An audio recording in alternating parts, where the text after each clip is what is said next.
Assalamualaikum warahmatullahi wabarakatuh. Salam sejahtera untuk kita semua. Apa kabarnya hari ini anak-anak?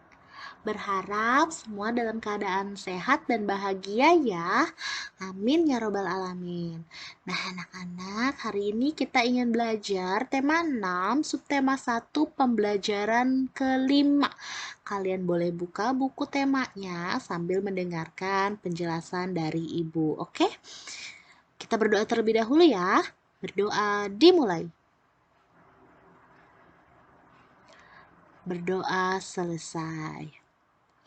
Apa yang ingin kita pelajari hari ini? Yuk kita simak bersama.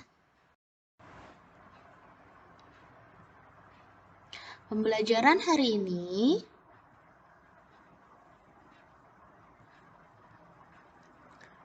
perpindahan kalor dalam kehidupan sehari-hari dan tangga nada slendro.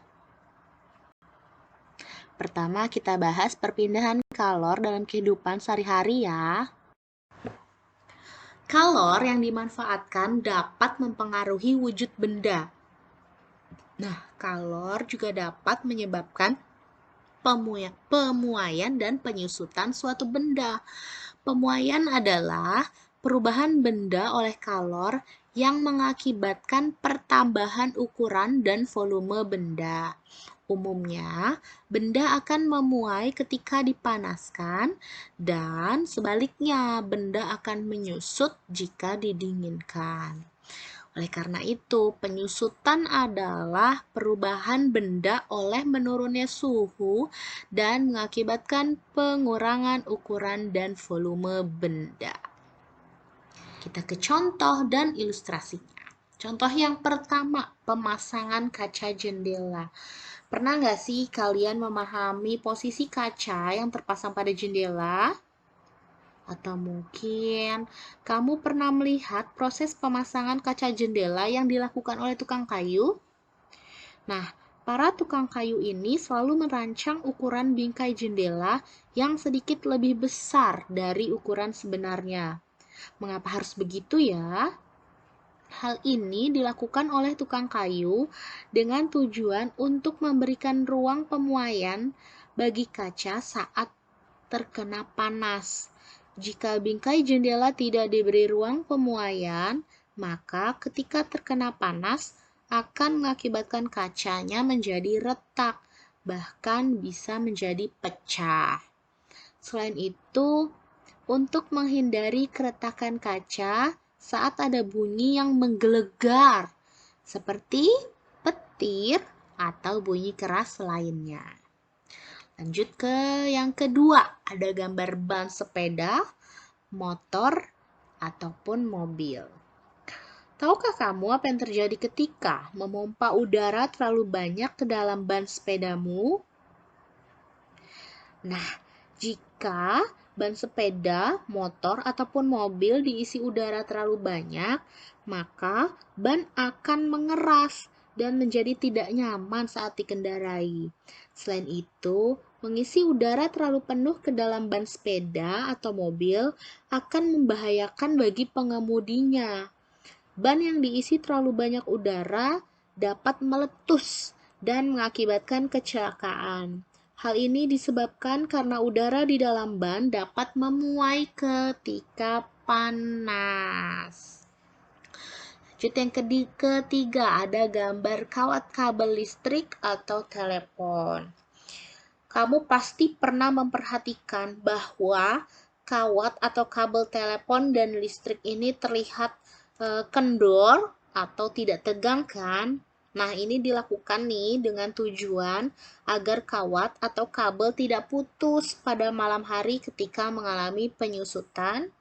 Selain itu, agar kawat atau kabel ini juga tidak putus jika tertimpa pohon yang tumbang. Gitu ya anak-anak.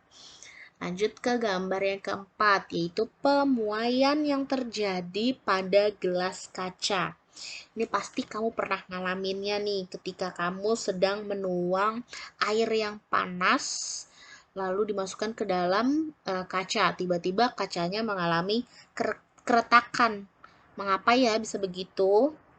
Ini terjadi karena adanya pemuaian yang tidak merata pada bagian gelas. Oleh karena itu, disarankan agar tidak menuangi gelas basah atau gelas dingin dengan air panas yang baru mendidih. Kita lanjut kelima ya, yaitu pemuaian pada sambungan rel kereta api. Rel kereta api dibuat ada celah antara dua batang rel. Ini dilakukan untuk memberikan ruang muai sehingga saat terkena panas, rel tersebut tidak melengkung. Rel yang melengkung akan membahayakan gerbong kereta yang melewatinya. Lanjut yang terakhir, yang keenam, ini penggunaan termometer. Tahukah kamu cara menggunakan termometer klinis atau termometer badan? Ya, termometer akan ditempelkan ke beberapa bagian tubuh seperti dalam mulut atau ketiak. Tujuannya adalah untuk mengukur suhu panas tubuh. Setelah beberapa lama, cairan di dalam termometer ini akan naik karena terjadi pemuaian setelah mendapatkan panas dari tubuh. Lalu cairan akan terhenti pada angka tertentu untuk menunjukkan suhu tubuh kalian. Ketika termometer tidak digunakan lagi, akan kembali turun karena mengalami penyusutan. Nah, ini tugas yang pertama, boleh di foto dulu atau di screenshot. Ada 5 nomor ya, kalian tuliskan di buku tulis kalian. Next, kita belajar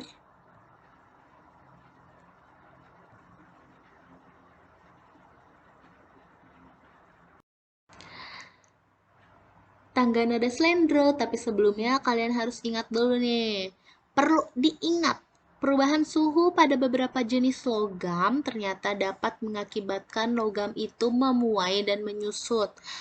Manusia sejak dulu mempelajari peristiwa tersebut sehingga dapat melakukan tindakan yang tepat, seperti pemasangan rel kereta api. Hal yang menarik lagi, nenek moyang kita dari dulu sudah mengetahui bahwa logam itu tidak hanya memuai loh, tetapi bisa dilebur juga. Tahukah kamu bagaimana para leluhur kita membuat bilah-bilah pada beberapa alat musik gamelan? Mereka menggunakan biji timah dan tembaga, lalu memanaskannya hingga cair untuk dibentuk. Yuk kita belajar. Gamelan. Gamelan adalah salah satu alat musik yang digunakan untuk mengiringi lagu-lagu pada tangga pentatonis. Beberapa alat pada gamelan tersebut terbuat dari bilah besi. Alat musik gamelan ini dibuat dari campuran tembaga dan timah dengan ukuran tertentu.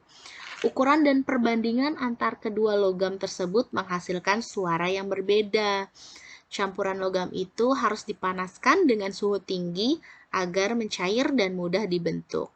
Nah, proses ini disebut juga dengan peleburan. Pernahkah kalian memainkan gamelan? Ada yang sudah pernah? Boleh tulis di kolom komentar. Nah, kita belajar tangga nada pentatonis nih. Tangga nada pentatonis ini adalah tangga nada yang memiliki 5 nada, penta 5 dan ton nada. Tangga nada pentatonis digunakan pada lagu-lagu daerah. Nah, ini terdiri dari 2 macam. Salah satunya adalah slendro.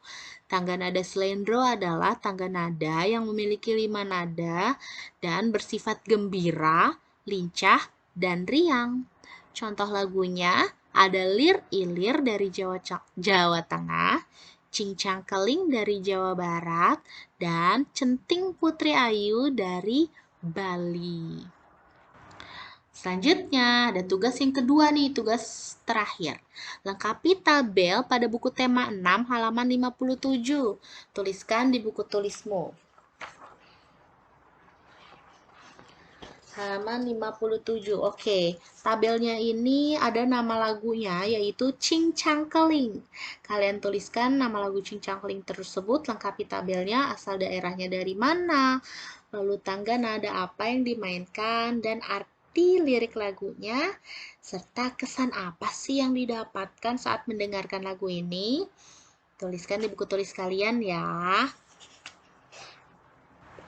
Oke, terima kasih anak-anak untuk pembelajaran hari ini. Semoga apa yang kalian dengarkan, apa yang kalian baca, dan kalian sudah mengerjakan tugas-tugasnya dapat bermanfaat untuk hari kedepannya. Ingat, orang yang sukses itu adalah orang yang mengerjakan tugas-tugasnya hari ini tanpa menunda-nunda di kedepannya.